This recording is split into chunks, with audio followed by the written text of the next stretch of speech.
எதிர்கால இளைஞர்களின் எழுச்சி நாயகன், வேதாரண்ய சட்டமன்ற தொகுதியின் வெற்றி நாயகன் இடுமவனம் கார்த்திக் உங்கள் முன்னால் இதோ.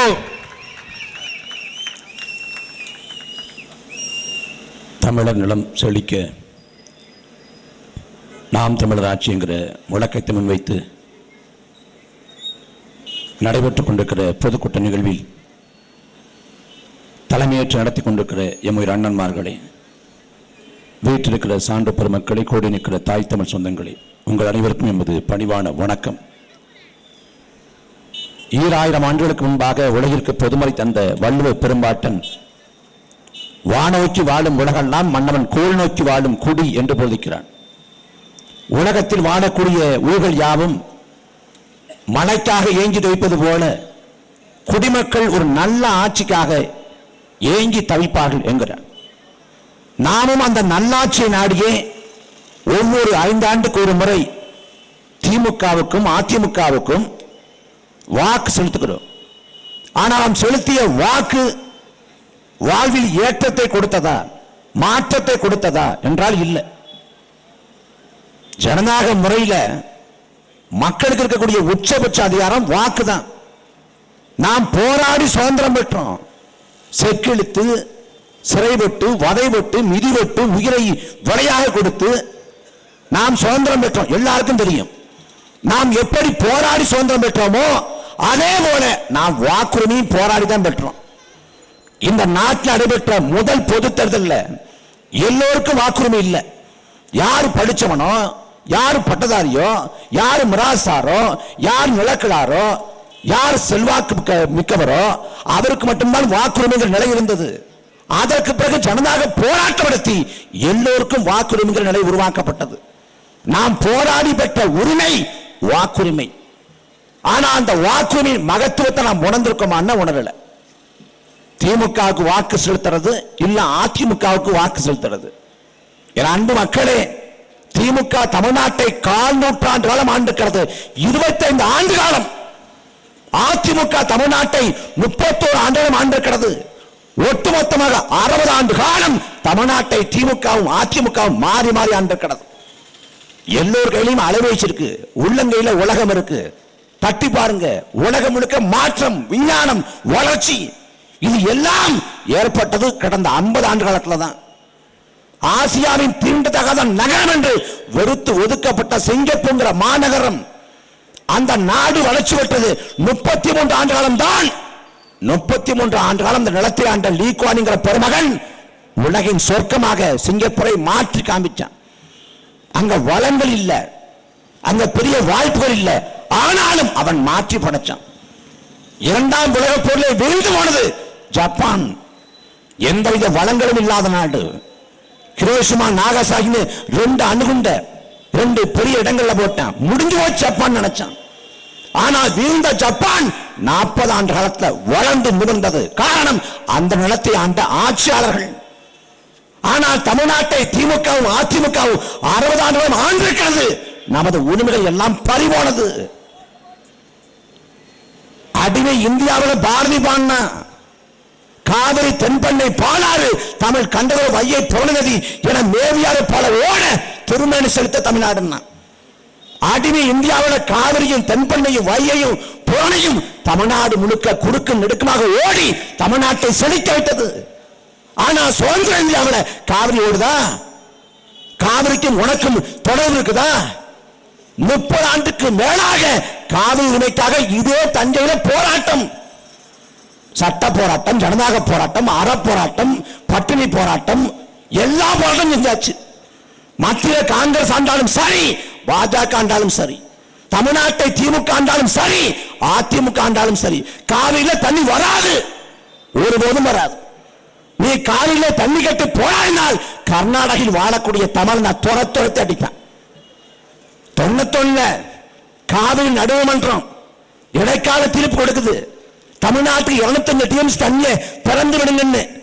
அந்த 205 டிஎம்சி தண்ணியை கேட்டு தமிழ்நாட்டில் போராட்டம் நடத்திய போது கர்நாடகத்தில் திட்டமிட்டு இனக்கலவரம் கட்டல் தொடரப்பட்டு நூற்றுக்கணக்கான தமிழர்கள் கொன்றளிக்கப்பட்டார்கள். தமிழ் பெண்கள் பாலியல் கொடுமைக்கு உள்ளாக்கப்பட்டார்கள். கர்நாடகில் வாழ முடியாது. அங்கிருந்த தமிழர்கள் மூட்டை முடிச்சோடு தமிழ்நாட்டுக்கு அகதியாக இடம்பெயர்ந்தார்கள். 2015-16 காவிரி நடுவமன்ற தீர்ப்பு அமல்படுத்துங்க, காவிரி மேலாண்மை வாரியம் அமைங்க என்று போராட்டம் நடத்திய போது தமிழ்நாட்டை சேர்ந்த KPN பேருந்து 50 பேருந்து கர்நாடகாவில் நடுத்தர வச்சு கொளுத்தின. யாராண்டாலும் காவிரியில் தண்ணி வராது. காரணம் என்ன? ஆளக்கூடிய ஆட்சியாளர்கள் ஒருவரும் தண்ணி வரதை விரும்பல. பாஜகவும் காங்கிரசும் இந்த காவிரி படுகை குறிவைத்து விட்டது. பூமிக்கடியிலே வளங்கள் கொட்டி கிடக்கிறது, அளப்பரிய வளங்கள். அந்த வளங்களை சூறையாடணும். அதற்கு இந்த நிலத்தை விட்டு இந்த மண்ணின் மக்களை வெளியேற்றணும். அதுக்கு விவசாயம் செஞ்சா வெளியேற மாட்டான். அப்ப விவசாயத்தை நஷ்டப்படுத்து, விவசாயத்துக்கு தண்ணி கொடுக்காத திட்டமிட்டு செஞ்ச. இங்க திமுக அதிமுக 2 பேரும் திராவிட கட்சிகள். காவிரியிலே தண்ணி விட்டால் மண்ணை கொள்ளையடிக்க முடியாது, மண்ணை அள்ள முடியாது. அதனால் என்ன பண்றான்? காவிரியில தண்ணி வராம காங்கிரஸோ பாஜகவோ திமுகவோ அதிமுகவோ இந்த கட்சிகள் திட்டமிட்டு சரி பண்ணுது. காவிரி உரிமை என்பது 1000 ஆண்டு காலத்துக்கு மேலான உரிமை. ஓடுகிற காவிரியாற்றின் குறுக்கே 1000 ஆண்டுக்கு முன்பே கல்லணை கட்டினா கரியால் பெருவள சோழன். அந்த கல்லணை கட்டிய தொழில்நுட்பத்தை பார்த்து உலகம் வியந்து போனது, பிரமிச்சு போனது. 1000 ஆண்டுக்கு முன்பே நமக்கும் காவிரிக்கும் தொடர்பு இருந்துச்சு. ஆனால் இந்த வரலாற்று தொடர்பை, அந்த உயிர் தொடர்பை துண்டிக்கலாம். காவிரி ஆற்றின் குறுக்கே மேகதாட்டில் தடுப்பணை கட்டுவோம். இனி தமிழ்நாட்டுக்கு சொட்டு நீரும் தரமாட்டோம். அவன் அடாவடித்தனம் பண்றான். கர்நாடகாவில் மழை பெய்யுதா, மிதமிஞ்சிய மழை பொழிவா, வடிகால் போல தமிழ்நாட்டை பயன்படுத்துவேன். இனி காவிரி ஆற்றின் குறுக்கே மேகதாட்டில் தடுப்பணை கட்டிட்டா வடிகால கூட தமிழ்நாட்டுக்கு தண்ணி வராது. அந்த நிலையை நோக்கி போய்கொண்டிருக்கிறது. நீங்க சிந்திச்சு பாருங்களேன். காவிரியில தண்ணி வேணும், நாம் போராட்டம் பண்றோம். எங்க பண்றோம்? தஞ்சாவூர், திருவாரூர், நாகப்பட்டினம் 3 மாவட்டங்கள்ல. அதே சமயத்தில் காவிரியில தமிழ்நாட்டுக்கு தண்ணி கொடுக்க கூடாது. கர்நாடகா எங்க போராட்டம்? ஒட்டுமொத்த கர்நாடக மாநிலம் வைக்கும். அன்பு மக்களே, இங்கே காவிரி படுகை மாவட்டம் என்றால் தஞ்சை, திருவாரூர், நாகை 3 மாவட்டம். அதே போல கர்நாடகாவில் காவிரி படுகை மாவட்டம் இருக்கு. மாண்டியா, மைசூர், ஹாசன், பெங்களூரு அப்படின்னு இருக்கு. ஆனா காவிரியில தண்ணி கொடுக்காத என்று போராட்டம் பண்ணா அவன் மாநிலம் முழுமைக்கும் போராட்டம் பண்றான். ஆனா இங்க காவிரியில தண்ணி கட்டு போராட்டம் பண்ணா ஒருபோதும் 3 மாவட்டங்களை தாண்டி போராட்டம் போறதில்லை. அப்ப அந்த இடத்துல நாம் தோத்து போனோம், அந்த இடத்துல விழுந்து போனோம். குறிப்பா அந்த காவிரி படுகையோட வாழ்வாதாரம் விவசாயம். போன தலைமுறையில் அப்பா விவசாயம் பண்ணிருப்பாரு, தாத்தா விவசாயம் பண்ணிருப்பாரு, பெரியப்பா விவசாயம் பண்ணிருப்பாரு. ஆனா இன்னைக்கு தலைமையில விவசாயம் செய்ய ஆள் இல்ல. விவசாயம் இல்லாத, விவசாயம் இல்லாத ஒரு தலைமையை உருவாக்கி கொண்டிருக்கிறது. நான் கண்ணால பார்த்திருக்கேன். எல்லா வீடுகளில் பத்தாயம் இருக்கும், எல்லார் வீடுகளில் குப்பை கொடின்னு இருக்கும். மாட்டு சாணத்தை கொண்டு கொட்டி அதுதான் விவசாயத்துக்கு பயன்படுத்துவாங்க. ஆனா இன்னைக்கு என்ன இருக்குது? பத்தாயம் இல்ல, குப்பை கொடி இல்ல, ஆடு மாடுகள் இல்ல. இன்னைக்கு விவசாயம் வாழ்வாதாரம் இல்லைங்கிற நிலையை தள்ளிவிட்டேன். குறிப்பா தஞ்சாவூர், நாகப்பட்டினம் இந்த மாவட்டங்கள்ல கல்யாண பத்திரிகையை வாங்கி பார்த்தா game Singapore, game Malaysia, game London. ஏன் சொந்த ஊர்ல வாழ முடியாது? நீ துபாய்க்கு போகணும், ஒட்டகம் வைக்கணும், கழிவறைகள் வேணும், சிங்கப்பூருக்கு மலேசியாவுக்கு போகணும், ஓட்டம் வேலை பார்க்கணும், லண்டனுக்கு போகணும், கடை வாசல் வியாபாரம் பார்க்கணும். அப்ப சொந்த ஊர்ல பிறந்து வாழ்ந்து உன்னால பொருளிட்ட முடியாது என்ற நிலையை உருவாக்கிட்டேன். நீ கடனை உடனே வாங்கி 20 வயசுல வெளிநாடு போல, வெளிநாட்டில் நீ வாழ்ந்து கொண்டிருக்கிற காலத்துல அப்பா இறந்து விட்டால் செய்தி வரும். உன்னால தாய் நிலத்துக்கு திரும்ப முடியாது. உன் தந்தையின் முகத்தை கடைசியா ஒரு முறை பார்க்க முடியாது. நீ கூணி குறுகி போவ, வெளிநாட்டில் உட்கார்ந்து கண்ணி வடிப்ப. உன்னை பெற்றெடுத்த பெற்றோர் இறந்து போனால் கூட உன்னால வர முடியாது. உன் மனைவி கருப்பம் வச்சிருப்பாங்க, பிள்ளை பிறக்க முறை தரணும். அந்த தருணத்தில் மனைவியோடு உன்னால் இருக்க முடியாது. ஏன் வெளிநாட்டில் வறுமையை துளைக்க, வாழ்க்கையை துளைக்கணும். இந்த நிலையை இந்த திமுக அதிமுக போக்குமா? விவசாயி ஏன் நஷ்டப்பட்டு போறான்? விவசாயி தற்கொலை என்கிற செய்தியை கடந்து போறான். அன்பு மக்களே, இந்த நாடு முழுமைக்கும் எண்ணற்ற தொழில் இருக்கு. எந்த தொழிலை செஞ்சவன் கூட்டம் கூட்டமா தற்கொலை பண்ணி செத்தான்? உணவகம் நடத்தவங்க, ஜவுளி கடை நடத்துறவங்க இவங்க எல்லாம் செத்து போனாங்க, தற்கொலை பண்ணாங்க, செய்தி இருக்கா? விவசாயி ஏன் தற்கொலை பண்ணி சாகுறான்? ஏன் நஷ்டமாகுது? அரிசி, பருப்பு, காய்கறி போன்ற அத்தியாவசிய பொருட்களின் விலை உயருது. ஆனா அரிசி, பருப்பு, காய்கறியை விளைவிச்ச விவசாயியின் வாழ்க்கை தரம் உயர்ந்திருக்கிறதா? ஏன்னா உலகத்துல எல்லாத்துக்கும் படைச்சவன் அதன் விலையை சொல்றான். ஆனா விவசாயி உற்பத்தி பண்ணக்கூடிய உணவு தானியத்துக்கு எவனோ ஒருத்தன் விலையை சொல்றான். நீங்க நினைச்சு பாருங்க, நம்ம தினந்தோறும் போய் ஜவுளி கடையில் துணி எடுக்கிறது கிடையாது, நாம தினந்தோறும் போய் அலைவேஷ் வாங்குறது கிடையாது, நாம தினந்தோறும் போய் மற்ற பொருட்களை வாங்குறது கிடையாது. எப்போதாவது ஒரு முறை தான் நம்ம வாங்குறோம். அப்ப நம்ம ஜவுளி கடைக்கு எந்தாவது ஒரு நாள் தான் நீங்க நுகர்வோர், வாடிக்கையாளர். ஆனா இந்த தொழில் நஷ்டமடையில, இந்த தொழில் நஷ்டமடையில.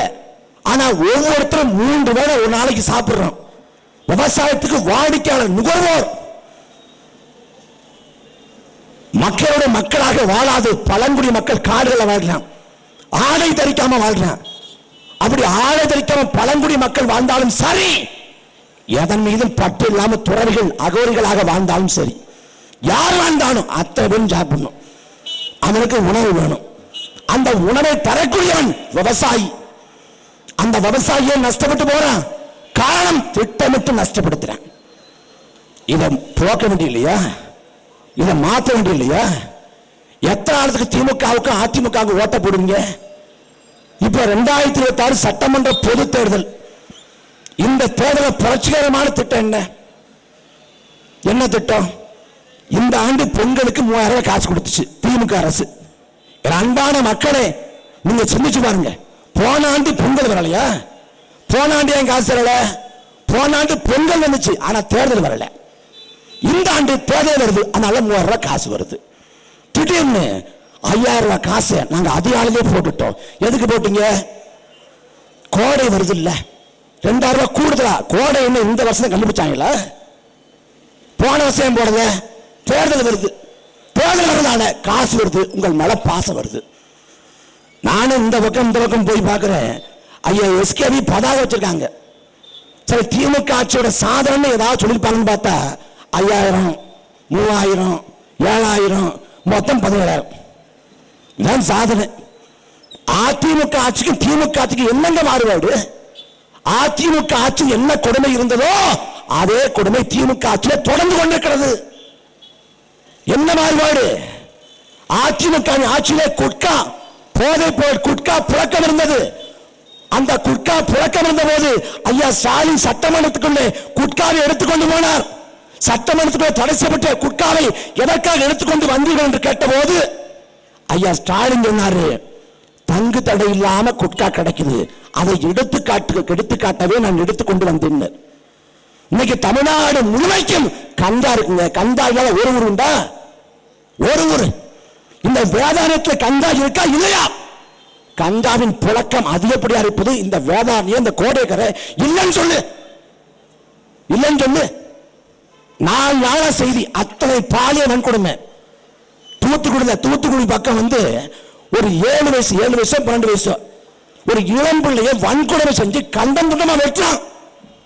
பச்சையன் பிள்ளைய வன்கொடுமை செய்தான். இந்த வன்கொடுமை செய்வதற்கான அந்த குரூர மனப்பான்மை எங்கிருந்து வருது? போதை பொருட்களின் மிதமிஞ்ச புழக்கம். அவன் கஞ்சாவ, அபின, ஹெராயின, மெத்த, போதை சாக்லேட்ட, போதை ஊசியை எல்லாத்தையும் முன்னிட்டு எல்லா நிலைமையும் இந்த போதை பொருட்களின் புழக்கம் காவல்துறைக்கு, உளவுத்துறைக்கு தெரியாம வருமா? காவல்துறை என்ன பண்ணுது? காவல்துறை என்ன பண்ணுது? நாங்கள் பொதுக்கூட்டத்தை பேசினா முதலமைச்சரை பேசுறோமா? சாட்டை என்ன பேசுறாரு? அவர் வீரியமா பேசுவாரு, உட்கார்ந்து குறிப்பெடுக்குது. நாங்கள் பேசுகிற போது எங்கள் பேச்சை குறிப்பெடுக்கிற செவிமெடுக்கிற உளவுத்துறை இங்க எங்க கஞ்சா வருது, எப்படி போகுது, யார் விற்கிறா தெரியாதா? 100 விழுக்காடு தெரியும். இவன் காசை வாங்கிட்டு அனுமதி கொடுத்துறேன்.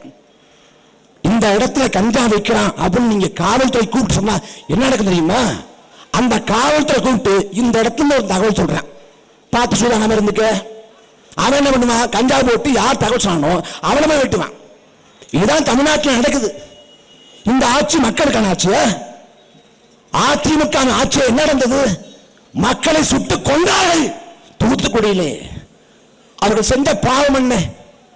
அன்பு மக்களே, இந்த நாட்டில் உச்சபட்ச தண்டனை சட்டத்தின்படி பார்த்தா தூக்கு தண்டனை, மரண தண்டனை.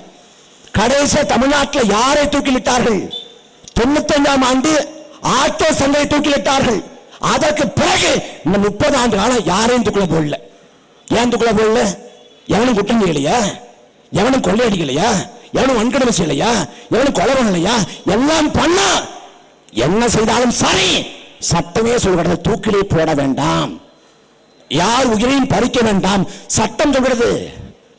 அப்ப கொலையாளியும் குற்றவாளியும் கூட தூக்கில் போடக்கூடாது என்றால் எந்த பாவம் செய்யாத அப்பாவி மக்கள் 13 பேரை துள்ள துடிக்க தூத்துக்குடியில 13 பேரை எதற்காக கொன்றாய்? எதற்காக கொன்ன? ஆடுமே இந்தியாவில் ஜாலியன் வாலாபாக் படுகொலை. அந்த படுகொலைக்கு 100 ஆண்டு கழிச்சு எந்த இங்கிலாந்து நாட்டை சேர்ந்த வெள்ளைக்காரன் சுட்டுக் கொன்றானோ அதே இங்கிலாந்து நாட்டை சேர்ந்த வெள்ளைக்காரன் இங்கிலாந்து பார்லிமெண்டத்திலே ஜாலியன் வாலாபாக் படுகொலை ஒரு மனித பேரவலம், அதற்கு வருத்தம் தெரிவிக்கும் சொல்றேன். ஜாலியன் வாலாபாக் படுகொலைக்கு இன்னைக்கு 2018ஆம் ஆண்டு. ஆனா தூத்துக்குடி துப்பாக்கி சூட்டுக்கு ஆண்ட ஐயா எடப்பாடி பழனிசாமி மன்னிப்பு கேட்டாங்களா? மக்களை கொன்றொழித்தது எடப்பாடி பழனிசாமி. அன்றைக்கு இதே திமுக பேசுவது, நாங்கள் வந்தால் குற்றவாளிகளை கூண்டில் ஏற்றுவோம், ஒருத்தரையும் விடமாட்டோம், பேசுறது திமுக. ஆனா என்ன நிலை? தூத்துக்குடி எவன் மக்களை கொன்றொழித்தானோ அவனுக்கெல்லாம் பதவி கொடுத்தது இந்த கேடுகட்ட திமுக. கொன்றவன் அதிமுக, கொலையாளிகளை பாதுகாத்து கொண்டிருப்பது திமுக. இவங்களுக்கு அந்த வாக்கு எதுக்கு ஓட்டு போடணும்? இந்த வேதாரண்யம் சட்டமன்ற தொகுதியில 10 ஆண்டு காலம் தொடர்ச்சியாக சட்டமன்ற உறுப்பினர் ஐயா ஓஎஸ் மணியன். அதற்கு முன்பு 3 முறை சட்டமன்ற உறுப்பினர் ஐயா எஸ்கேவி. இந்த தொகுதியை மேம்படுத்தி வளர்த்து என்ன பண்ணாங்க சொல்லுங்க? என்ன பண்ணாங்க? தொகுதி முழுமைக்க துளசாபுரம் தொடங்கி கடினல் வயல், தென்னடாறு எல்லா ஊர்லயும் தண்ணி தட்டுப்பாடு இருக்குங்க. குடிக்கிற தண்ணிக்கு பஞ்சம். நாம் கற்பனை பண்ணிப்போமா? குடிக்கிற தண்ணிக்கு தென்னடாறுல, இந்த வாய்மேட்டில், இந்த கடினல் வயல்ல, இந்த துளசாபுரத்துல, இந்த தலைஞாயிறுல தண்ணீர் பஞ்சம் வரும் இந்த கற்பனை பண்ணிப்போமா? ஆனா குடிக்கிற தண்ணிக்கு பஞ்சம் வந்துருச்சு. சட்டமன்ற உறுப்பினர் எங்கே போனார்? ஆனா அவருக்கு ஓட்டு போடணும். என்ன? ஓஎஸ் மணியன் கோட்டை. ஒரு சட்டமன்ற தொகுதிக்கு அதிகபட்சம் செலவு செய்யலாம்னு தேர்தல் வச்சிருக்கக்கூடிய உச்ச வரம்பு 40 லட்சம். இந்த 40 லட்சத்தை தாண்டி ஒரு சட்டமன்றத்தில் ஒரு வேட்பாளர் செலவு பண்ணா அது ஊழல், முறைகேடு, சீர்கேடு. நாம் தமிழர் கட்சியை பொறுத்தவரை 10 லட்சத்தை கூட செலவு பண்ண எங்களுக்கு வாய்ப்பு இல்லை. நாங்க மக்கள்கிட்ட போய் பரப்புரைக்கிறோம், கருத்தை விதைக்கிறோம், கொள்கையை சொல்றோம், கோட்பாட்டை சொல்றோம், மக்கள் நம்பிக்கை வென்று வாக்கள போடுறோம். ஐயா ஓஎஸ் மணியன் 40 லட்சம் செலவு பண்ணீங்க முழுசா. இந்த 40 லட்சத்தை முழுசா செலவு பண்ணி முறைகேடு செய்யாம, ஊழல் செய்யாம, கள்ளத்தனம் பண்ணாம, பிராடுத்தனம் பண்ணாம நீ ஜெயிச்சு காட்டுங்க. சொல்ல முடியுமா உங்களால? எதுக்கு ஓட்டு போடணும்? ஆபத்து காலத்தில் காலை வாரிவிட்டு ஓடி போனவர்கள் இந்த ஓஎஸ் மணியன். யாரு மறக்க முடியும்? 2018 கஜா புயல் ஒட்டுமொத்த காவிரி படுகையை நிறைகுலைய செய்தது. இதே வேதாரண்யம் முற்றுமுழுதாக அழிந்து போனது, அழிவு விளிம்புன்றது. பல ஆண்டுகளும் பார்த்து வளர்த்த தென்னை மரங்கள் எல்லாம் விழுந்தது. எல்லாம் வீட்டை விட்டு வெளியேற முடியாது, ஐயோ எல்லாம் போச்சு என்று கதறினார்கள். அன்னைக்கு வாழ்வாதாரத்தை இழந்து அடுத்தவனுக்கு சாப்பாட்டு வழி இல்லாம இதே மக்கள், இதே வேதாரண்யம் தொகுதி மக்கள் நின்ற போது மக்களை சந்திக்க துணிவில்லாது கோலை போல சோரையை குவித்து ஓடி போனது ஓஎஸ் மணியன். யாரு மறுக்க முடியும்? நிவாரணம் கேட்டு சாப்பாடு ஏற்பாடு பண்ணுங்க, மின்சாரம் ஏற்பாடு பண்ணுங்க அப்படின்னு கேட்டு அன்னைக்கு போராட்டம் பண்ண மக்கள் மீது காவல்துறை ஏவி விட்டு சிறைப்படுத்திய கேடுகட்ட ஆட்சியாளர் ஓஎஸ் மணியன். அந்த காலத்துல மின்சாரத்தோடு தான் இருந்தோம். அந்த காலத்தை தீப்பந்தத்தை வச்சுக்கிட்டு வாழல, அதே போல வாழுங்க. யார் சொன்னா? ஓஎஸ் மணியன். என்ன பெரிய ஒன்னும் பாதிப்பெல்லாம் இல்லையே, சும்மா 2 மரம் விழுந்திருக்கும், வேற ஒண்ணும் இல்லை. யார் சொன்னது? இதே ஓஎஸ் மணியன்.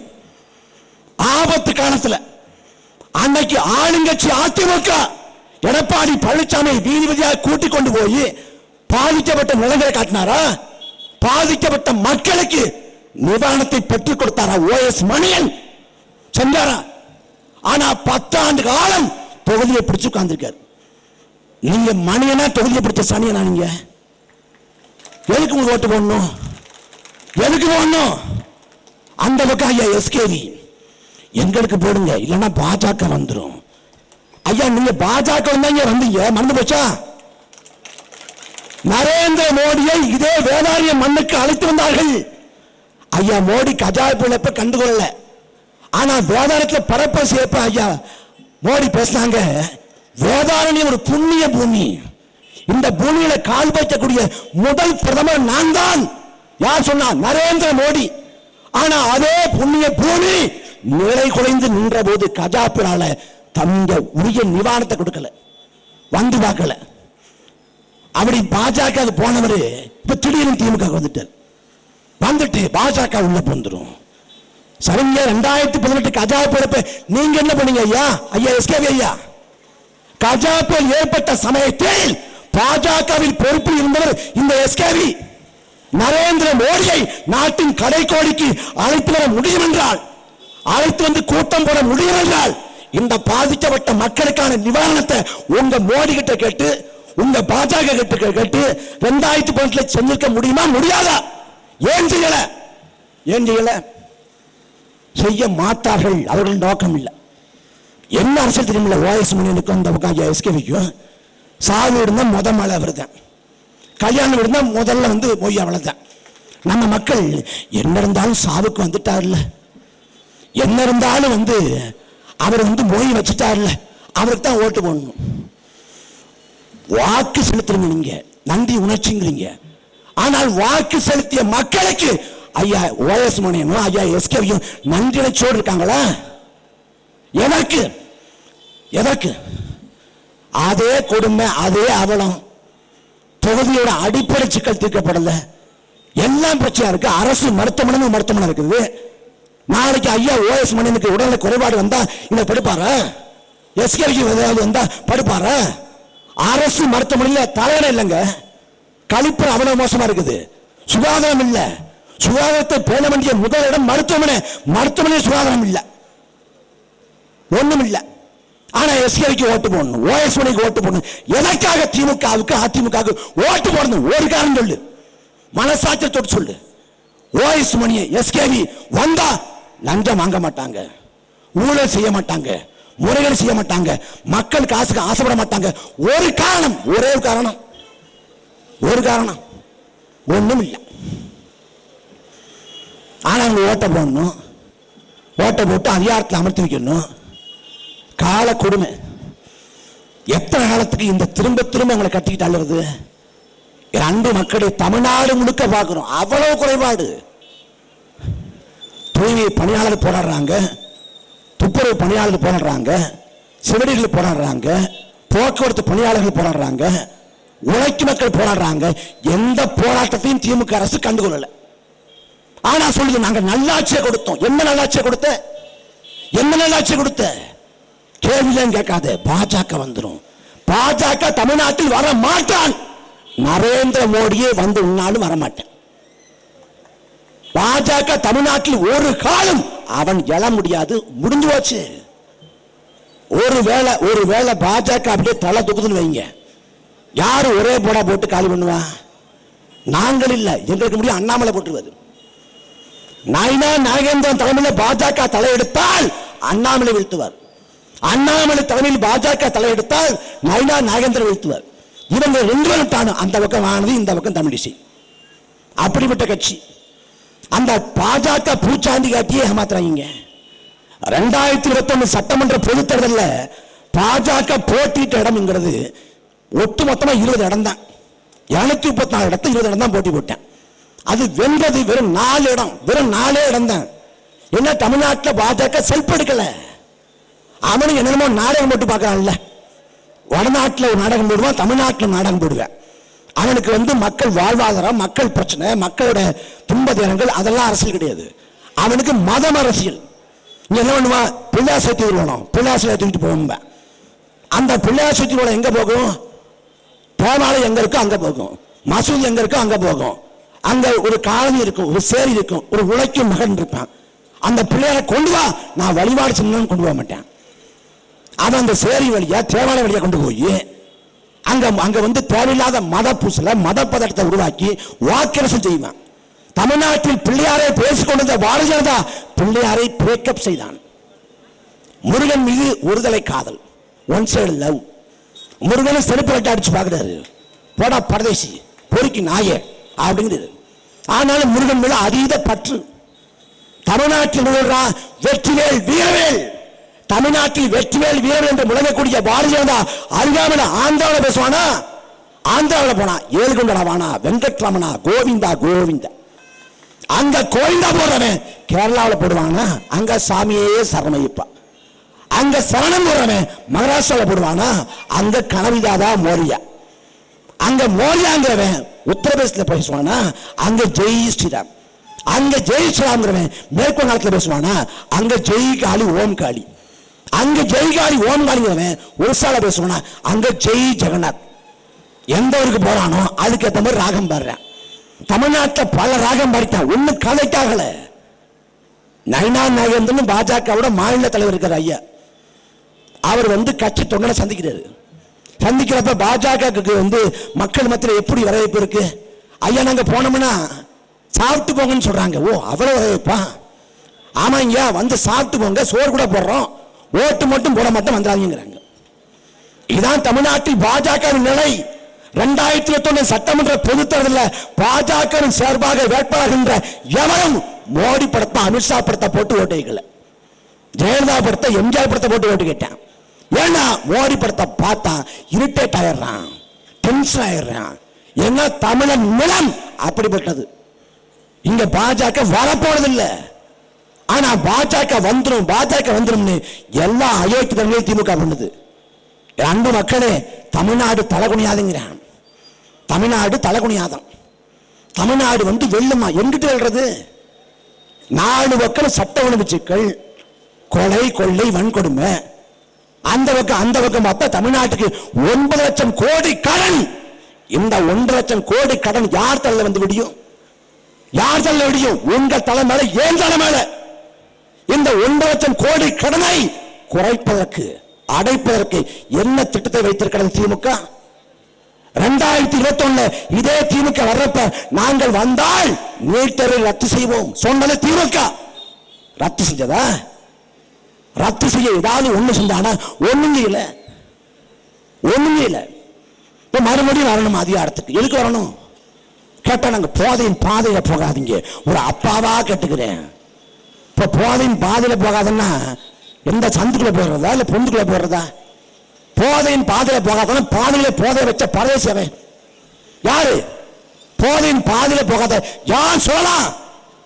இரண்டு மக்களே, கன்னியாகுமரியில் மதுபான கடையை மூடக்கோரி அந்த போராட்ட களத்திலே உயிரை ஈகம் செய்தார் காந்தியவாதி சசிபெருமாள்.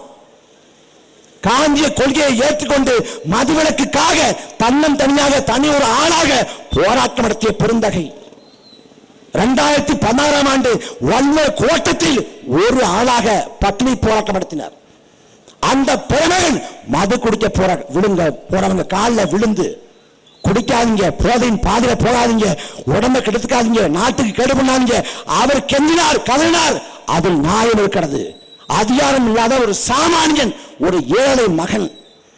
ஆனால் ஒட்டுமொத்த தமிழ்நாட்டின் அதிகாரத்தையும் சுட்டு விரல வைத்திருக்கக்கூடிய தமிழ்நாட்டின் முதலமைச்சர் ஸ்டாலின் இந்த போதனை செய்யலாம? மதுபான கடையை மூட வேண்டியதானே? அதிமுக ஆட்சி காலத்தில் தமிழ்நாடு முழுக்க இதே திமுக போராட்டம் செஞ்சது. இந்தியாவில் இளமுதலை கொண்ட மாநிலம் தமிழ்நாடு. ஒருபோதும் ஏற்க முடியாது. மதுபான கடையை மூடுங்கள் கேட்டது திமுக. வீட்டு வாசல கருப்பு கொடியை வந்து கருப்படை வைத்து குடும்பத்தோடு போராட்டம் செஞ்சது இதே ஐயா ஸ்டாலின். இன்னைக்கே மதுபான கடை மூடல. மதுவை தாண்டி தமிழ்நாடு முழுக்க கஞ்சா இருக்கே. கஞ்சாவின் புழக்கத்தை, கஞ்சாவின் வளத்தை கட்டுப்படுத்த போர்க்கால அடிப்படையில் திமுக அரசு செஞ்சது என்ன? ஒண்ணும் இல்லை. ஆனா ஓட்ட போட்டு மறுபடியும் அவங்கள உட்கார வச்சிடணும். கேட்ட என்ன சொல்றது, தம்பி நான் பரம்பரையா நான் திமுக, நான் மாத்திக்க முடியாது, நான் தலைமுறை அதிமுக, நான் மாத்திக்க முடியாதுங்கிறேன். ஏய், ஓபிஎஸ் அதிமுக திமுக போயிட்டாரு. விபி துரைசாமி யாரு? திமுக துணை பொதுச் செயலாளர் விபி துரைசாமி அதிமுக போனாரு, பாஜக போனாரு. பாரதி இளமருதி அதிமுக போனாரு. இங்க இருந்து அங்க மாறிக்கிறான், அங்க இருந்து இங்க மாறிக்கிறான். நீ ரெண்டையும் விட்டுட்டு மாறுனா நான் தலைமுறையா பரம்பரை. என்னவன் பரம்பரை? ராஜராஜ சோழன் பரம்பரையா? என்னவன் பரம்பரை? எதுக்கு ஓட்டு போடணும்? நமக்கு உளவியல் நோய். ரெட்டல சின்னத்துல கருணாநிதி வேட்பாளர் கூட போட்டுருவேன். உதயசூரி எண்ணத்துல ஜெயலலிதா வேட்பாளர் கூட போட்டுருவான். ஏன்னா நிக்கிற வேட்பாளர் சரியானவனா? சட்டமன்றத்தில் நமக்காக பேசுவானா? நமக்காக குரல் எழுப்புவானா? போராடுவானா? கூப்பிட்ட குரலுக்கு ஓடடி வருவானா? குற்றப்பின்பலம் இல்லாதவனா? நல்லவனா? நாகரிகம் தெரிஞ்சவனா? மக்களுக்காக உழைக்கக்கூடிய மனம் உள்ளவனா? எதையும் பார்க்கறது இல்லை. ரத்தடைக்கிற குத்து இல்ல உதயசூரியனுக்கு குத்து. நீ குத்திட்டு வந்துடுற, அவன் 5 வருஷம் கழிச்சு குத்துன்னு குத்துறான். அப்புறம் குத்துதே குறையன்னா எங்க போய் என்ன செய்ய முடியும்? வேதாரியம் சிவன் கோயில போய் மண்டிட்டு நீ வேண்டிய செஞ்சாலும் சரி, ஒருபோதும் ஒன்றும் செய்ய முடியாது. அரசு நிலத்துல இன்னைக்கு வேதாரியம் கோயிலுக்கு சொந்தமான நிலம். இந்த நிலத்தை கொடுத்தது நமது முன்னோர்கள் தான் கோயிலுக்கு கொடுத்துருக்காங்க. அதே நிலத்துல காலங்காலமா வாழ்ந்து வர்றாங்க. ஆனா இன்னைக்கு கோயில் நிலத்துல வாழக்கூடிய மக்கள் வீடு கட்ட முடியுதா? மின்னணைப்பு வாங்க முடியுதா? நான் வந்தால் இதை செய்து கொடுப்பேன் என்று வாக்குறுதி கொடுத்த ஓஎஸ் மணியன் எங்கே போனார்? 10 ஆண்டுக்கு முன்பு தொகுதி எவ்வாறு இருந்தது? அதை விட மோசமான நிலையில தொகுதி இருக்குது. ஆனா ஐயா ஓஎஸ் மணியன் ஒரு வீட்டுக்கு 2 வீடு கட்டிட்டாரு. இது 10வது வீட்டு வாசல் இருந்த சமுதாய கொடுத்த வைக்க போற மாத்திட்டாரு. ஆனா அவருக்கு ஓட்டு போட்டீங்க, சிரிச்ச முகமா இருக்காரு, வெள்ளை சட்டை போட்டிருக்காரு. அந்த பக்கம் அவரும் சிரிச்ச முகமா இருக்காரு. எஸ்கேவி இதெல்லாம் காரணமாங்க ஓட்டு போடுறதுக்கு. நாட்டை ஆளுவது நிர்வாகத்தின் இருக்கா, நேர்மை இருக்கா, உண்மை இருக்கா, ஒழுக்கம் இருக்கா, கண்ணியம் இருக்கா, கட்டுக்கோப்பு இருக்கா, எதையும் பார்க்கறது இல்லை. இவனுக்கு ஓட்டு போடு, இல்லை அவனுக்கு ஓட்டு போடு. தமிழ்நாட்டுக்கு 9 லட்சம் கோடி கடன். இந்த 9 லட்சம் கோடி கடன் 80 லட்சம் கோடி கடனாக மாறினாலும் சரி, என்றாவது ஒரு நாள் ஒரு தலைமுறை மீண்டு எழ முடியும், வாழ முடியும். இந்த பொருளாதார சிக்கல் இந்த மக்களை மீட்டெடுக்க முடியும். ஆனால் என் அன்பு மக்களே, வரலாற்றில் இல்லாத அளவுக்கு தமிழ்நாட்டின் இயற்கை வளங்கள் சூறையாடப்படுகிறது. நீங்க சிந்திச்சு பாருங்க. வெள்ளைக்காரன் 300 ஆண்டு ஆண்டா இந்த நிலத்தை. 300 ஆண்டு நம் முன்னோர்களை கொடுமைப்படுத்தினான், அடிமைப்படுத்தினான், தூக்கிலே தொங்கிட செய்தான், பீரங்கியை வச்சு சுட்டு கொண்டான். இந்த நாட்டின் வளங்களை அள்ளிக்கொண்டு இங்கிலாந்துக்கு போனா 300 ஆண்டு காலம் கொடுமைப்படுத்தி இந்த நாட்டு மக்களை உழைப்பை சுரண்டி செல்வ வளங்களை இங்கிலாந்துக்கு அள்ளிக்கொண்டு போன வெள்ளைக்காரன் ஒருபோதும் இயற்கை வளங்கள் மீது கை வைக்கல. ஒருபோதும் இயற்கை வளத்தின் மீது கை வைக்கல. 2000 ஆண்டுகால தமிழ் சமூகம் பின்னோக்கி போய் பாரு வரலாற்று. எண்ணற்ற மன்னர்கள் தமிழ்நாட்டை ஆண்டார்கள். எண்ணற்ற மன்னர்கள் தமிழ்நாட்டின் மீது படையெடுத்தார்கள், போர் புரிந்தார்கள், சண்டையிட்டார்கள், வாதாபியை எரித்தார்கள், உறையூரை எரித்தார்கள், மதம் எரித்தார்கள், புத்த மதங்களை தகர்த்தார்கள், கோயிலை உடைத்தார்கள், தேவாலயத்தை இடித்தார்கள். ஆனால் இந்த 2000 ஆண்டு காலத்தில் எந்த ஒரு மன்னனும் இயற்கை வளத்தின் மீது கை வைக்கல. ஆற்றுல மண்ணை கொள்ளடித்து அவன் அரண்மனை கட்டல, மலையை தகர்த்து அவன் தனக்குன்னு கோட்டை கட்டல. அப்படி 12 காலமாக பாதுகாத்து வைக்கப்பட்ட இயற்கை வளங்கள் 50 ஆண்டுகள் 60 ஆண்டுகள் திராவிட ஆட்சியிலே அழித்தொழிக்கப்படுது. நாம் பிறந்துட்டோம், வாழ்ந்து கொண்டிருக்கிறோம். நாம் ஒரு காலகட்டத்துக்கு போய் இறந்து போவோம். நாம் இறந்து போன போது இன்னொரு தலைமுறை இந்த இடத்துல வாழணும். அவன் வாழ்வதற்கு ஏற்றமா இருக்கா? 2026 திருநாடுல, துளசாபுரத்துல, கடுமலையில, மருதூர்ல, அந்த பக்கம் வாய்நாட்டுல இப்போதே தண்ணீர் தட்டுப்பாடு என்றால் நமது பிள்ளைகளின் காலம், நமது பேரன்களின் காலத்துல என்ன ஆகும்? 2 மக்களே, ஒரு நாட்டில் போர் ஏற்பட்டு வாழ முடியாம அந்த நாட்டை விட்டு இடம்பெயர்ந்தா கூட போர் முடிஞ்ச பிறகு, அமைதி திரும்பிய பிறகு மீள் குடியேற்றம் செய்ய முடியும். போர் நடக்குது, நிலத்தை விட்டு போயிட்ட, போர் முடிஞ்சிருது, வந்து தங்கிட முடியும். ஆனா ஒரு நிலத்துல நிலம் இல்லை, நிலத்துல வளம் இல்லை, நீர் இல்லை, வாழ்வதற்கான தட்பவெப்பம் இல்லை, இயற்கை சூழல் இல்லைன்னா எந்த காலத்துக்கும் திரும்ப முடியாது. வாழ்வதற்கு தகுதியற்ற நிலமாக நம் தாய் நிலம் மாறிக்கொண்டிருக்கிறது. மாற்றி கொண்டிருப்பார்கள் இந்த கேடுகட்ட திமுக அதிமுகவின் ஆட்சியாளர்கள். அதை உணர்ந்து தெரியணும். ஓஎஸ் மணி அளவுக்கு என்கிட்ட பணம் இல்லை, நான் கோடீஸ்வரன் இல்லை, நான் லட்சாதிபதி இல்லை, ஐயா எஸ்கே அளவுக்கு நான் பண்ணையார் இல்லை, நான் ஒரு சாதாரண மகன் தான். நான் உங்களை போல அரசு பெருந்து தான் போறேன், உங்களை போல கல்வி கடமை தான் நான் படித்தேன், உங்களை போல நான் எளிய வாழ்க்கை தான் வாழ்றேன். நாங்க எல்லாரும் அப்படித்தான். 2009 நான் 19 வயசு, எனக்கு வெறும் 19 வயசு தான். நான் புதுக்கோட்டில் பாலிடெக்னிக் கல்லூரியில் படிக்க போறேன். எல்லோரையும் போல எந்த படிப்பு படிச்சா சீக்கிரம் வேலைக்கு போயிடலாம் அப்படின்னு நினைக்கிறப்ப பாலிடெக்னிக், அப்ப கடன் வாங்கியாவது படிச்சிடணும் அப்படின்னு போறேன். புதுக்கோட்டைக்கு படிக்க போற சமயத்தில் 2009 ஈழப்போர், மக்கள் கொந்தளிக்கப்படுறாங்க. அப்ப ஒண்ணும் தெரியாது. அதுக்கு பிறகு அன்னைக்கு முத்துக்குமார் இளைஞன், தமிழ் இளைஞன் அண்ணன் முத்துக்குமார் தீக்குளிச்சு இறந்து போறாரு. ஈழப்படுகொலையை தமிழ்நாட்டு மக்களுக்கு எடுத்து வைக்க. அந்த சமயத்தில் முத்துக்குமாரின் மரணத்துக்கு பிறகு தமிழ்நாடு முழுக்க எழுச்சி ஏற்படுது. பள்ளி கல்விக்கு விடுமுறை வர்றாங்க. அப்ப அன்னைக்கு ஐயா கருணாநிதி விடுதிகளில் யாரும் பங்காதீங்க, எல்லாம் வீட்டுக்கு போகணும்னு உத்தரவு போடுறாரு. அந்த போராட்ட நிற்ப அணைக்கிறதுக்காக அன்னைக்கு விடுமுறை விட்டப்ப வீட்டுக்கு போனா நம்ம விளையாடலாம், மகிழ்ச்சியா இருக்கலாம், நண்பர்களோடு கழிக்கலாம்ட்டு 19 வயசுல புதுக்கோட்டை பேருந்து நிலையத்தில் நான் போறேன் பேருந்து ஏறதுக்கு. அங்க ஒரு பதாகை வைக்கப்பட்டிருக்கு, தமிழா உன் வரிப்படத்தில் உன் இனத்தை அழிக்க ஆயுதமான்ட்டு, தமிழா உன் வரிப்படத்தை இனத்தை அழிக்க ஆயுதமான்னு. அந்த வார்த்தை ஒரு இனம் புரியாத உணர்வை ஏற்படுத்துது. அந்த சமயத்தில் தெரியல அதான் என்ன உணர்வுன்னு தெரியல. ஆனா அது மிகப்பெரிய தாக்கத்தை ஏற்படுத்திடுது. அப்ப ஐயோ இவ்வளவு மக்கள் செத்து போயிட்டாங்களே, என்ன செய்யறதுன்னு தெரியாம நிக்கிறப்ப எங்களுக்காக, இந்த இனத்துக்காக எங்களுக்கு முன்னவராக அண்ணன் சீமான் முழங்கி கொண்டிருந்தார். அவர் கரம் பிடிச்சு நாங்க எல்லாரும் பயணிக்கிறோம். அண்ணன் சாட்டை துறைமுருகன் அவங்க மருத்துவ பிரதிநிதியா இருந்தாங்க திருச்சியில, நல்ல சொந்த ஊரு. அவர் நினைச்சிருந்தா இதை விட இந்த நெருக்கடி இல்லாத, இந்த தேவையில்லாத சச்சரவு இல்லாத ஒரு அற்புதமான வாழ்க்கையை வாழ்ந்திருக்க முடியும். ஆனா இனத்திற்காக அர்ப்பணித்துக் கொண்டு நிற்கிறாங்க. அண்ணன் ராஜேந்திரன், அண்ணன் அறிவொடி, அண்ணன் முருகவேல் எல்லாரும் அப்படித்தான். எங்களுக்கு அரசியல் என்பது பிழைப்பு இல்லை, தொழில் இல்லை, நாங்க அந்த மக்களுக்காக உழைக்க நினைக்கிறோம், அதுக்காக நினைக்கிறோம். ஐயா ஓஎஸ் மணியின் மீது வழக்கு இருந்தது, ஊழல் வழக்கு. அவங்க முறையீடு பண்ணாங்க. ஆனால் உங்கள் பிள்ளைகள், நாங்கள் எங்கள் மீதும் வழக்கு இருக்கிறது. நாங்கள் முறையீடு பண்ணல, ஊழல் பண்ணல, காவிரி உரிமைக்காக போராடி சிறைக்கு போனோம். இந்த மண்ணுக்காக மக்களுக்காக வழக்கில் வாங்கணும். எங்களை விட்டு யாருக்கு வாக்கு செலுத்த போறீங்க? நாளைக்கு தேர்தல் நெருக்கத்தில் ஐயா ஓஎஸ்எம்மோ ஐயா எஸ்கேவியோ இப்படிதான் பேச மாட்டாங்க. தேர்தல் நெருக்கத்தில் பரப்புரை முடிஞ்சிடும், பரப்புரை முடிஞ்சு நம்பிக்கையா இருக்குன்னு நாங்கள் வீட்டில் போய் படுத்துருவோம்.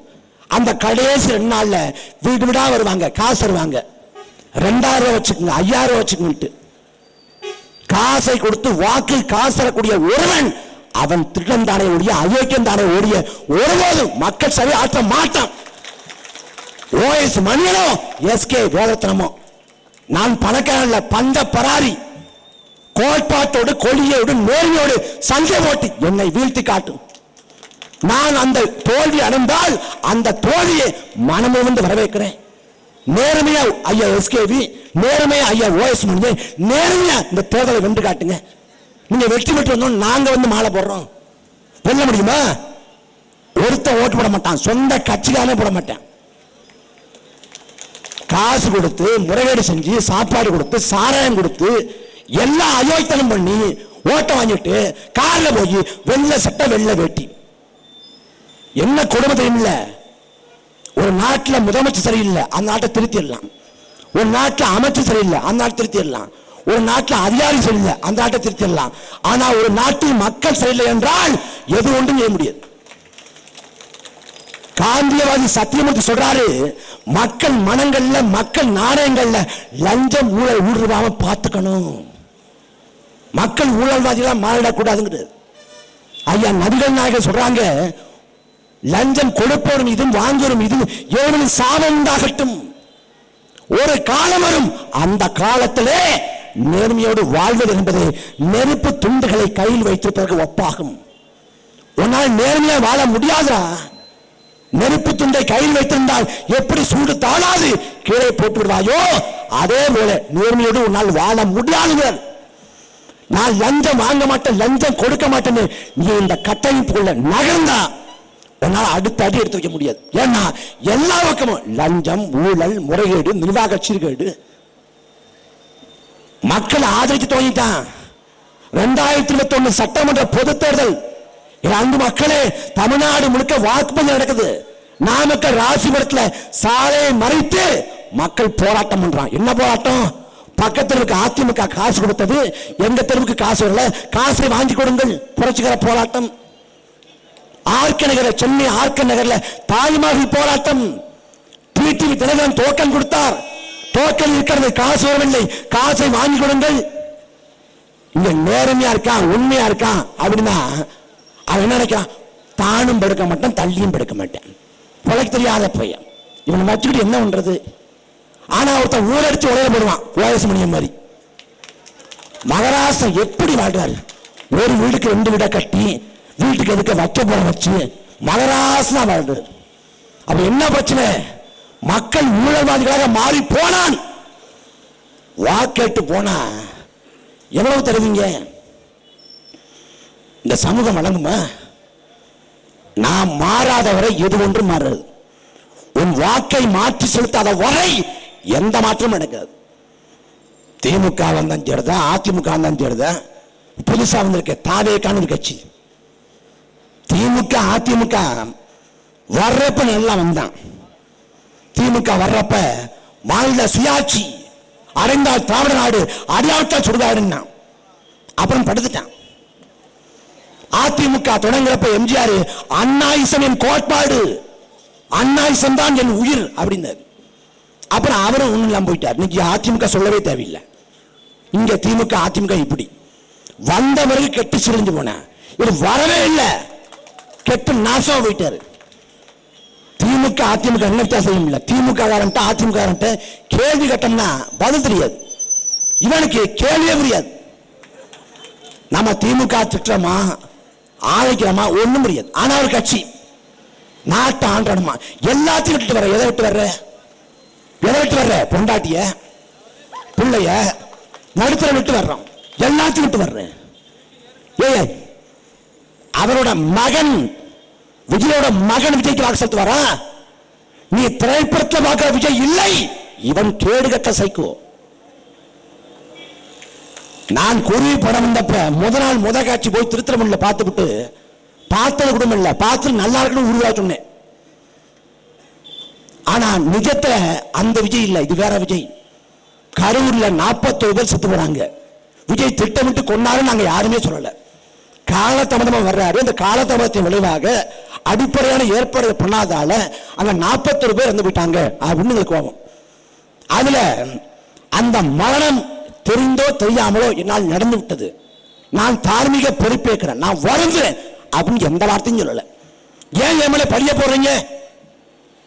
யாரு? அவருக்கு சம்பந்தமே இல்லை. 41 பேர் மரணம். யாருன்னு மக்கள் சிந்திக்கணும். நாமக்கல்ல 8 மணிக்கு காலைல படப்பிடிப்புன்னா விஜய் எத்தனை மணிக்கு போவார்? 7:30 மணிக்கு போய் அலங்காரத்தோடு ஒப்பனை போட்டுக் கொண்டு உட்கார்ந்திருப்பார். 12 மணிக்கு கரூர்ல படப்பிடிப்பு. எத்தனை மணிக்கு போவார்? 11 மணிக்கே போய் அலங்காரம் செஞ்சுக்கிட்டு ஒப்பனை போட்டு உட்கார்ந்திருப்பார். ஆனால் படப்பிடிப்புன்னா நேரத்துக்கு போகக்கூடிய விஜய் அவர்கள் பரப்பு என்ற போது எதற்காக 7 மணி நேரம் காலதாமதமா பண்ணாரு? ஏன் போனாரு? அந்த காலதாமதம் திட்டமிட்டு செய்யப்படுது. அதன் விளைவாக 41 உயிர் போச்சுங்க. ஒருத்தர் 2 பேர்ல 41 பேர் செத்து போயிட்டார். ஆனா குறைந்தபட்சமான குற்ற உணர்ச்சி இல்ல. அண்ணன் சாட்டை துறைமுகன் நான் களத்துக்கு போனோம். அங்கே இந்த சடலங்களை பார்த்து நாங்க கண்ணீர் வடிச்சோம். அந்த காட்சியை மறக்க முடியுமா? ஒரு தந்தை தன் பிள்ளையை பறிகொடுத்து விட்டு அந்த பிள்ளைக்கு உடல்ல உயிர் என்னவன ஐயோ எல்லாம் போச்சு என்ன உடலை காட்டி கதற காட்சிய பார்த்த யாராவது ஒருவன் சாப்பிட முடியுமா? நிம்மதியா தூங்க முடியுமா? நாங்கள் உயிர் போச்சு கேள்விப்பட்டவன நாங்க கருவுக்கு ஒண்ணோம். ஆனா கருவுல இருந்த விஜய் வீட்டுக்கு ஒண்ணார். யாரு மக்களுக்கான தலைவன்? யாரு? எந்த பிரச்சனைக்காக பேசியிருக்கிறவரு? எழுதி கொடுத்தா ஒப்பிப்பாரு. நான் தான் தமிழ்நாடு, தமிழ்நாடு தான் நான். ஏன் இதை சொல்றதுக்கு உனக்கு என்ன திமிரு, என்ன எழுத்தம்? அன்பு மக்களே, நல்ல கண்ணுங்கிற மகத்தான தலைவன் நம்மோடு வாழ்ந்து இறந்து போனார். அந்த தலைவன் தன் வாழ்நாள் முழுமைக்கும் மக்களுக்காக உழைத்தார், மக்களுக்காக பாடுபட்டார். அடிமை இந்தியாவில் பிறந்தவர் 7 ஆண்டு காலம் சிறையிலே கடந்து வாழ்னாரு. சிறைனா இன்னைக்கு சிறை இல்ல, அன்னைக்கு சிறைக்குள்ள கழிப்பற வசதி கிடையாது. ஒரு சட்டு வச்சிருப்பான், அந்த சட்டில தான் மலம் கழிக்கணும், சிறுநீர் கழிக்கணும். அது நாட்டம் எடுக்கும், அங்கேயே கொஞ்சம் சாப்பிடணும், அங்கேயே தூங்கணும். அன்னைக்கு சிறைக்குள்ள சும்மா இருக்க முடியாது, கல் உடைக்கணும், வேலை செய்யணும். அப்படி கொடுஞ்சிறை தன் இளமை காலத்துல 7 ஆண்டு காலம் சிறையிலே கிடந்த வாலிபர் என் நல்லக்கண்ணு. வெள்ளைக்காரன் தலைகளாக கட்டி தொங்க விட்டு மீச முடியை சுருட்ட வச்சு பொசுக்கி சித்திரவதை பண்ண அடிமை இந்தியாவில் பாடுபட்ட தியாகி நல்ல கண்ணு. சுதந்திரம் பெற்ற நாட்டில், மக்களாட்சி நாட்டில் 3 முறை தேர்தலில் போட்டி போட்டார். 3 முறை நல்ல கண்ணு. அந்த தேர்தலில் மக்கள் தோற்கடித்தார்கள். இந்த மக்களுக்காக நான் சிறைக்கு போன சித்தவர்களை எதிர்கொண்டேன். மக்கள் எனக்கு துரோகம் பண்ணிட்டாங்கன்னு புலம்பல. எனக்கு தேர்தல் பாதை ஒத்துறாது, நான் போராட்ட காலத்தில் நிற்கிறேன்ட்டு. அவரோட 80வது பிறந்தநாள் வருது. அன்பு மக்களே, 80வது பிறந்தநாள்ல கட்சி ஒட்டு மொத்தமா அந்த கட்சி 1 கோடி ரூபாய் பணத்தை திரட்டி கொடுக்குது. கொடுத்தவனா என் நல்லக்கன் சொல்றாங்க, இந்த பணத்தை வச்சு நான் என்ன செய்ய போறேன், மக்கள் சபைக்கு பயன்படுத்த திரும்ப கொடுத்த. கடைசி வரை தீநகர்ல ஒரு சாதாரண வீட்டில் இருந்தாரு. சாதாரண வீட்டில் 2-3 ஆண்டுக்கு முன்னாடி தகைசால் தமிழர்னா என் நல்ல கண்ணுக்கு விடு தர்றாங்க. 10 லட்சம் பணம், 10 லட்சம் பணத்தை வாங்கி தன்கிட்ட 5000 ரூபாய் காசை போட்டு 10,05,000 ரூபாய் கொடுத்து முதலமைச்சர் நிவாரண நிதிக்கு நான் தர்றேன். பேரிடர் காலங்களில், வெள்ளம் வறட்சி போன்ற காலங்களில் இந்த பணம் மக்களுக்கு பயன்படுத்தும் என்று தனக்கு கொடுத்த காசோடு 5000 ரூபாய் காசை போட்டு திரும்ப கொடுத்தார். அவர் இறந்து போனார். இறந்து போன பிறகு என்னை மெரினா கடற்கரை அடக்கம் பண்ணுங்கன்னு சொல்லல, எனக்கு பெரிய நினைவாலயம் கட்டுக்குன்னு சொல்லல, பெரிய சமாதி கட்டுக்குன்னு சொல்லல, என் உடலை அடக்கம் பண்ண வேண்டாம். மருத்துவ கல்வி மாணவர்கள் இருக்கிறாங்க, அவங்களுக்கு என் உடம்பை கொடுத்துறேன், மருத்துவ ஆராய்ச்சிக்கு என் உடம்பு பயன்படுத்தும். தன் வாழ்நாள் முழுமைக்கும் மக்களுக்காக உழைத்த மகத்தான தலைவன் நல்லக்கண்ணு. கற்பனை செய்ய முடியாது இப்படிப்பட்ட வாழ்க்கையான்னு. அந்த நல்லக்கண்ணு வாழ்ந்த நிலத்தில் தான் விஜய் போன்ற கலைஞர்களும் வாழ்ந்து கொண்டிருக்காங்க.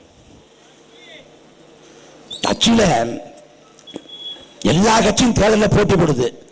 தேர்தலில் போட்டி போடுறதுக்கு என்ன பண்றாங்க, விருப்ப மனு அப்படின்னு கொடுக்குறாங்க. விருப்ப மனுனா கட்சியில யார் தேர்தலில் போட்டி போட விருப்பப்படுறாங்களோ அவங்க மனு வாங்கிட்டு போய் பூர்த்தி பண்ணி கொடுக்கணும். இதான் விருப்ப மனு. அந்த கட்சியை விருப்ப மனு கொடுத்துருக்கான். 10,000 பேர் வாங்கியிருக்கான். 10,000 பேர் யாருன்னு பார்த்தா சரிவாதி பேர் கட்சிக்காரனே இல்லை. அப்புறம் ஏங்க வாங்கினீங்க கேட்டா, விருப்பப்படுறவங்க வாங்குற மனு நாங்க, நான் ரொம்ப விஜய் மேல விருப்பப்படுறேன், வாங்கிட்டேன். மனுவை கொண்டாந்து என்ன திரும்ப தரல, கொடுத்துட்டு எடுத்துட்டு போயிட்டான் வீட்டுக்கு. அது அந்த கட்சியோட ஒரு பொறுப்பாளர் சொல்றாரு, பொதுமக்கள் கூட வாங்கிட்டு போனாங்க, பொதுமக்கள் வாங்கி என்னடா பண்ண போற, என்ன பண்ண போற? கட்சியோட பொதுச்செயலாளர் சொல்றாரு, எங்க தளபதி நினைச்சாருன்னா 4 தொகுதியில போட்டி போடுவாரு, 4 தொகுதியில போட்டி போட்டு நக்கிட்டு போயிடும், 2 தான் போட்டி போட முடியும். இப்ப கடைசியா ஒரு 4 நாளைக்கு 5 நாளைக்கு முன்னாடி பார்த்தா நாங்க ஒரு நீதிமன்றம் அமைப்போம். அந்த நீதிமன்றத்துக்கு பேர் என்ன,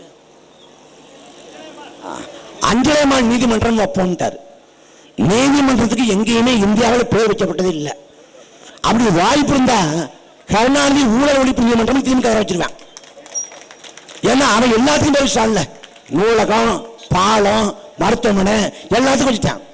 கருணாநிதி ஊழல் ஒழிப்பு நீதிமன்றம் வச்சிருவான். ஏன்னா நீதிமன்றத்துக்கு யாரு பேர் வைக்க முடியாது. சட்டத்தை இயற்றிய அண்ணல் சட்ட மேதை அம்பேத்கர் பேரோட எந்த நீதிமன்றத்துக்கும் இல்லை. இது அடிப்படை அறிவு. ஆனா அந்த கட்சி தலைவருக்கு நீதிமன்றத்துக்கு ஒருத்தர் பேர் வைக்க முடியாது கூட தெரியல. ஆனா நாட்டாளனுமா நாம் திருந்தணும், நாம் உணரணும். நாம திரும்ப நல்லா நடிக்கிறாரு, நல்லா ஆறாருன்னு வாக்கு செலுத்தினீங்க. இன்னைக்கு அதிகாரத்தின் மேலத்தோடலங்க ஒரு வார்டு கவுன்சிலர்களை தாவேக்க. ஆனா அந்த கட்சி இன்னைக்கு வீதிக்கு வர மாட்டேங்குது. வீதிக்கு வர்றதில்லை, போராட்டங்களில் பங்கேற்கிறது இல்லை, மக்களுக்காக பாடுபடுறது எதுவும் பண்றதில்லை. அதிகாரத்துக்கு போனா எடப்பாடி பழனிசாமி புனிதராக்கி விட்டுருவான், ஸ்டாலின் மகராசன் ஆக்கி விட்டுருவான், அவெல்லாம் பரவாயில்லடான்ட்டு. அதனால உணர்ந்து தெளியணும். ஒரு மாற்றத்துக்காக உங்கள் பிள்ளைகளுக்கு வாக்கை தாருங்கள்.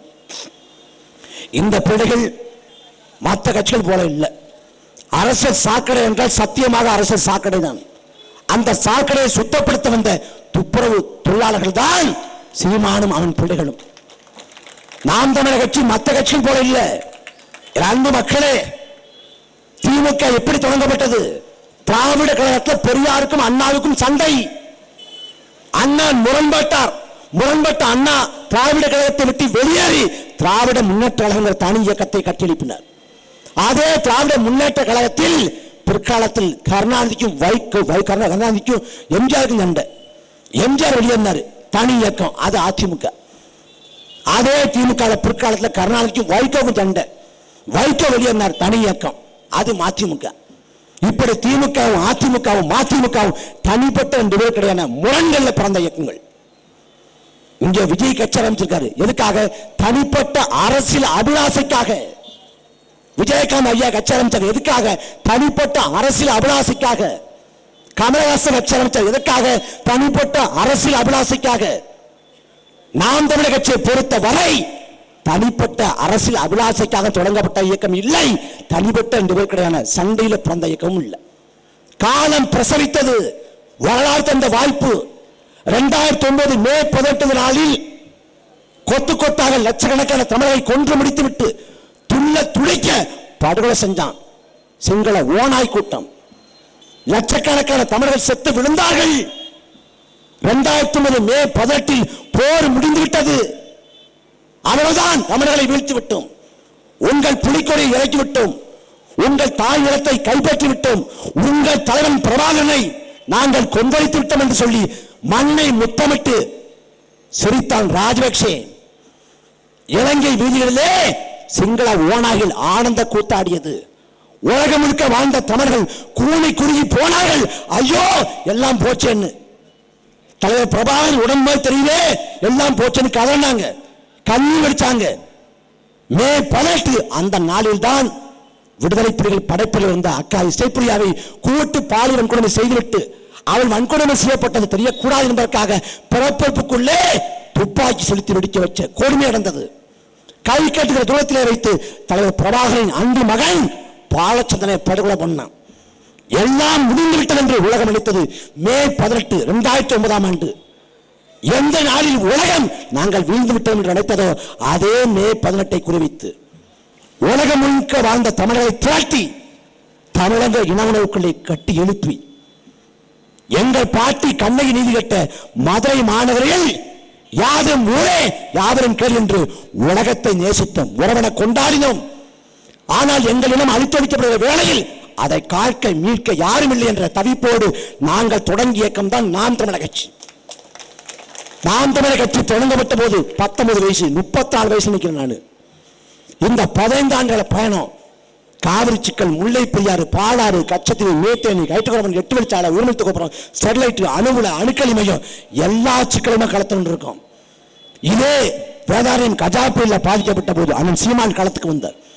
கஜா புயல், தானே புயல், ஒக்கி புயல், நிவரு புயல், சென்னை பெருவெள்ளம் மக்கள் பாதிக்கப்பட்டப்ப மக்களோடு களத்தில் இருந்தோம். மக்களுக்காக களத்தில் நின்றுவிட்டு நாங்கள் தேர்தல் களத்துக்கு வந்தோம். பெருத்த நம்பிக்கையோடு வந்தோம். 2016 1 விழுக்காடு வாக்கு தான், சொற்பமான வாக்கு. நாம் தமிழர் கட்சி முடிந்து போனது. சீமான் பேசிய கோட்பாடெல்லாம் காலாவதியாகி போனது. தமிழ் தேசியம் எல்லாது வீழ்ந்து விட்டது என்று கருதினார்கள். 1 விழுக்காடு வாக்கை பெற்ற கட்சி 8.2 உயர்ந்தது. தோத்த கட்சி, வெற்றி பெறாத கட்சி வளர்ந்ததாக இந்திய பிரதேசத்தில் வரலாறு இல்லை. ஆனால் வெற்றியை சுவைக்காத கட்சி மேலும் மேலும் உயர்ந்து கொண்டிருக்கிறது, வலு பெற்றுக் கொண்டிருக்கிறது. காரணம் என்ன? கொள்கை கோட்பாடு. மக்களுக்காக சமரசம் இல்லாம உழைக்கிறோம். மக்கள் கொடுக்கிற அங்கீகாரம். மாநில கட்சியாக அங்கீகரிக்கப்பட்டிருக்கிறோம். நாங்கள் இந்த மாநிலத்தில் அதிகாரத்தை பெறுவதற்கு உழைக்கிறோம். எல்லாம் சரி செய்யப்படணும்னா உங்கள் பிள்ளைகளுக்கு வாக்கை தாருங்கள், எங்களை பாருங்கள். எங்களுக்கு எந்த நோக்கமும் இல்லை. இந்த மண்ணும் மக்களும் பயன்பெற வேண்டும், நலம் பெற வேண்டும். உங்கள் பிள்ளைக்கு வாக்களை தாருங்கள். விவசாயம் என்பது சின்னமல்ல, எண்ணம். மந்தேனி ஞானத்து வாழ்வோருக்கெல்லாம் உண்டி கொடுத்தவன் உயிர் கொடுத்தவன் போலன்னு விவசாயி இலக்கியங்கள் கொண்டாடுகிறது. உணவை படைத்த விவசாயி உயிரை படைத்த இறைவனுக்கு ஒப்பானவன். அந்த விவசாயியை போற்றுவதற்கு தொழுவதற்கு விவசாய சின்னத்திலே உங்கள் வாக்கை தாருங்கள். தமிழ் தேசிய இனம் எப்போது அரசியல் ஈடுபட்டுக் கொள்ளும். தேர்தல் நாளன்று அதிகாலை எழுந்து போய் நீங்கள் நாம் தமிழர் கட்சிக்கு வாக்கு செலுத்தி தேர்தல் வாக்கு முடிவுகள் வர்ற நாள் அன்னைக்கு நாம் தமிழர் கட்சி முன்னிலை என்று வருகிற அந்த தருணத்திலே விழுந்த இனம் மீண்டும் எழும். எந்த நூற்றாண்டில் யூதர்களால் கொந்தளிக்கப்பட்டார்களோ, ஹிட்லரின் நாஜி படையால் கொந்தளிக்கப்பட்டு உலகம் முழுக்க அகதிகளாக யூதர்கள் போனார்களோ, அந்த நூற்றாண்டிலே யூதர்கள் எழுந்து தனக்கான ஒரு நாட்டை கட்டியெழுப்பி விட்டார்கள். நாம் வீழ்ந்தோம், அழித்தளிக்கப்பட்டோம், கண்ணுள்ளே லட்சம் உறவுகளை சாகு கொடுத்தோம், காவிரி முல்லை பெரியாறு பாலான் என்று எல்லா உரிமைகளையும் காவு கொடுத்தோம். நாம் மீன் பிடிக்க போறோம், இதே வேதாரண்யம், இதே ராமநாதபுரம் மீன் பிடிக்க போறப்ப நடுக்கடலை வச்சு அடிக்கலாம், உதைக்கலாம், கொள்றான், கேட்க நாதி இல்லை. ஆந்திராவுக்கு கூலிக்கு மரவட்ட போறோம், கோழிக்கு மரவட்ட போறோம். அப்பாவி கூலி தொழிலாளர்களை செம்மரக்கட்டை கடத்த வந்த கடத்தக்காரர்கள் பரிசுமத்தி ஒரே நாள்ல 20 பேரை கொள்றான், கேட்க நாதி இல்லை.